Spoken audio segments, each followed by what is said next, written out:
நீங்கள் சோர்ந்து போக வேண்டாம். கர்த்தர் உங்க கூட இருக்கிறார். கரங்களை தட்டி ஆமென் சொல்லுங்க பிரியமானவர்களே.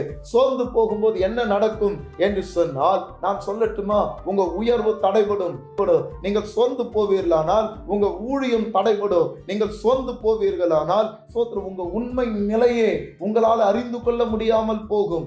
ஆம் பிரியமானவர்களே, இந்த மனிதனுடைய வாழ்க்கையில இருந்து 3 காரியங்களுக்கு உங்களுக்கு முன்பதாக வைத்து உங்களுக்காக நான் ஜெபிக்க விரும்புகிறேன். கர்த்தர் நம்மை ஆசீர்வதிப்பாராக.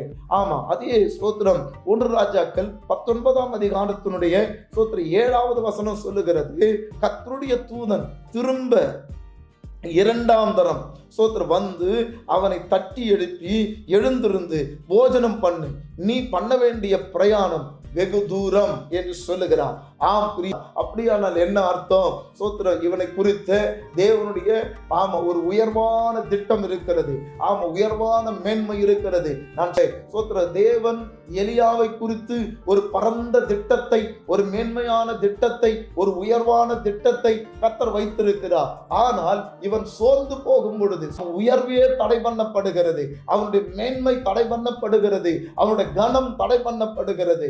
ஆம் பிரியமானவர்களே, என்றைக்கு நாம் சோர்ந்து போகிறோமோ அன்றைக்கு நம்முடைய உயர்வு நம்மை அறியாமலேயே நாம் தடுத்து கொண்டிருக்கிறோம் என்ற அர்த்தம். நீங்க சோர்ந்து போவீர்களானால் சின்ன சின்ன பலவீனத்தை பார்த்து, சின்ன சின்ன நெருக்கங்களை பார்த்து, சின்ன சின்ன உபத்திரவங்களை பார்த்து, சின்ன சின்ன காரியங்களை கண்டு நீங்க சோர்ந்து போவீர்களானால் உங்க உயர்வுக்கு யாரும் தடையல்ல, நீங்கள் தான் தடையாயிருக்கிறீர்கள். அந்த சோர்வில் இருந்து நீங்கள் வெளியே வாருங்கள். உங்களை கொண்டு கர்த்தர் வச்சிருக்கிற திட்டம், பெரிய திட்டம் நிறைவேற போகிறது, உயர்வான திட்டம் நிறைவேற போகிறது.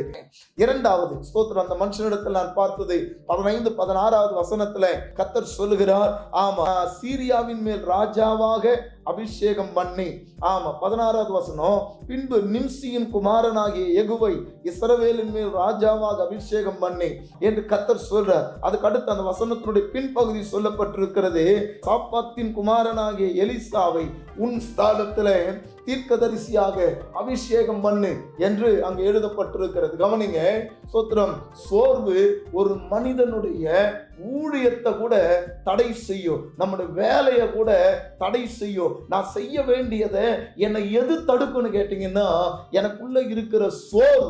ஆமைன்னு சொல்லுங்க பார்க்கலாம். அந்த எலியா நீங்க பாத்தீங்கன்னா 2 ராஜாக்கள் அபிஷேகம் பண்ண வேண்டும், ஒரு தீர்க்கதரிசி அபிஷேகம் பண்ண வேண்டும். ஆனால் எலியா மாத்திரம் சோர்ந்து போகாது இருப்பாரானால் ராஜாக்களை அபிஷேகம் பண்ண வேண்டிய ஊழியம், தீர்க்கதரிசிகள் அபிஷேகம் பண்ண வேண்டிய ஊழியம் இவர் மூலமாக நடந்திருக்கும். ஆனால் எலியா சோர்ந்து போனது நிமித்தம் அடுத்தவர்களை கொண்டு அடுத்த எலிசா